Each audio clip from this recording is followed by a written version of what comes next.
Miami's an absolute wagon. Final score from Miami.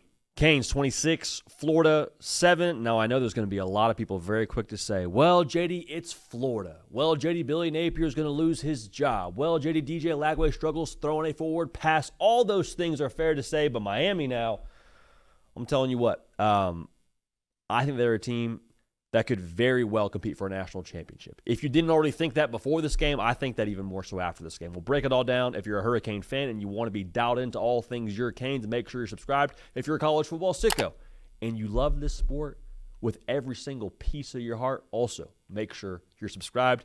Get at me on the socials, Instagram, Twitter, at JD PicKell. Let me know your thoughts on this one because I'm about to tell you mine. Clemson was who I thought was going to be the bully on the block in the ACC. Physical line of scrimmage, good quarterback play, like the weapons. Y'all, Miami is who I thought Clemson was going to be. Carson Beck, not his best day, sure. Good enough, though. Good enough to get a win in a rainy, sloppy kind of game. Line of scrimmage, I'll say this, I don't care what conference they're in. ACC, Big Ten, SEC, that line of scrimmage will be good against anybody. I'll say this, it could be an advantage against anybody.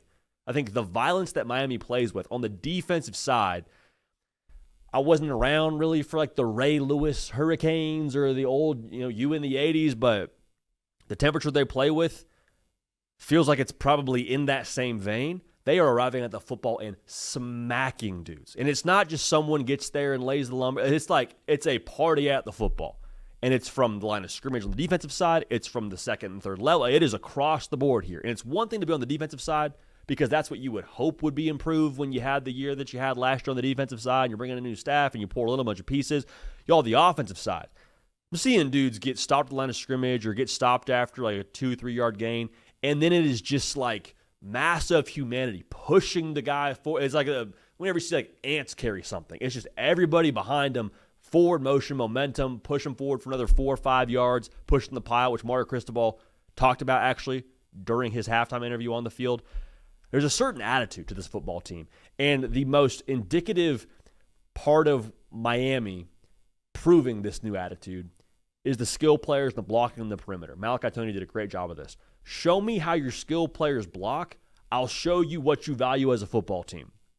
Malachi Tony repeatedly mix it up with the Florida secondary, getting a shot in, not after the whistle, but through the echo of the whistle, making sure he's letting them feel his presence. If your skill players are blocking like that, much less a freshman who got there during spring ball is having that level of aggression when you run the football. Again, he's a receiver, so he's not getting the football. He's out there blocking for his guy on the perimeter. That tells me what you value as a football team. That tells me you care about being the more physical team from the line of scrimmage out to your skill players. I told you the third level and second level defense do that. That's Miami now. And it's probably refreshing because it hasn't been that way over the course of the last decade or so out there in Coral Gables. Mario Cristobal has revived that, in case anyone was wondering. Now, I think a lot of people are going to be very quick to point to the offense. I don't want to say having a bad day because that wasn't what it was. They scored 26 points. Again, it felt very definitive to me with this Miami win. Carson Beck, good, not great. I think overall he's been surgical for the most part this year. It was not that today. But this is, I think, the best defense Miami's played against. Like Notre Dame is good, but this Miami offense went up against a Florida team that's allowed 2 offensive touchdowns going into this game. Hung 26 on them. So, like, the filter, I think, for Miami, given this game and the Notre Dame game, tells me they can win games when they're not scoring 30. Like, I think they'll probably have a lot of games here going forward where they score 35+. But if it becomes just a street fight, dude, where, hey, it's sloppy, Florida weather is Florida weather, maybe we do have a great grip on the football, maybe we don't. Like, doesn't matter. The weather doesn't matter. The style of game. We can win if we're not just lighting up the scoreboard. And that's scary because, I think Carson Beck and that receiving core and that offensive line will be good enough to score a lot of points. But if you can win a street fight and a shootout, what can't Miami accomplish? And probably the most impressive thing to me to this point in the year for Miami, and this game was just another example of it, one of the questions I had going into the year for Miami was like, of course, can the receivers make up for lost production? Okay, we'll see. Can the defense play at a temperature to where you can then maximize the offense? Okay, again, so far, good. We'll see. But the professional mindset I've seen from this team has just time and time and again shown up. The Notre Dame game, a team shows up with, they're pretty much their reputation is we have a superior culture, and that's why we win football games. Under Marcus Freeman, find a way to win that game. Cool.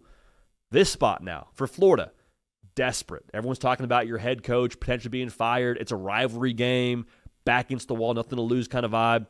Handle them. Defense allows less than 100 yards passing and rushing. Right? That to me, and the definitive nature in which Miami won this football game. I know Florida drew close within the score, never really felt close to me. That to me says a lot about the way they're wired internally. And that wiring of the professional mindset, we just handle our business, we don't get caught up in the spot or the emotions, that wasn't there last year. That was why they lost Georgia Tech and why they lost to Syracuse. That just further proves to me this is a team that can win a national championship. Now, will they do it? They got to continue to, ascend and do the right things and have consistency, and all those things are true. But just from what I've seen to this point, the ACC is wide open. I think Miami right now should be deemed the favorite in the ACC from what I've seen through a few weeks of this college football season. This is a team that can play with anybody, given their styles and given their talent level. So I can't wait to watch what they are the rest of the way. But make no mistake, it is Hurricane season to be on the nose here, and Miami can compete for a national championship this season, which is cruel after you lost Cam Ward last year, but it's how college football works. Caden Smith on the ones and twos, myself, JD PicKell. We appreciate y'all. We love y'all. We'll keep this party rolling. We will see y'all next time.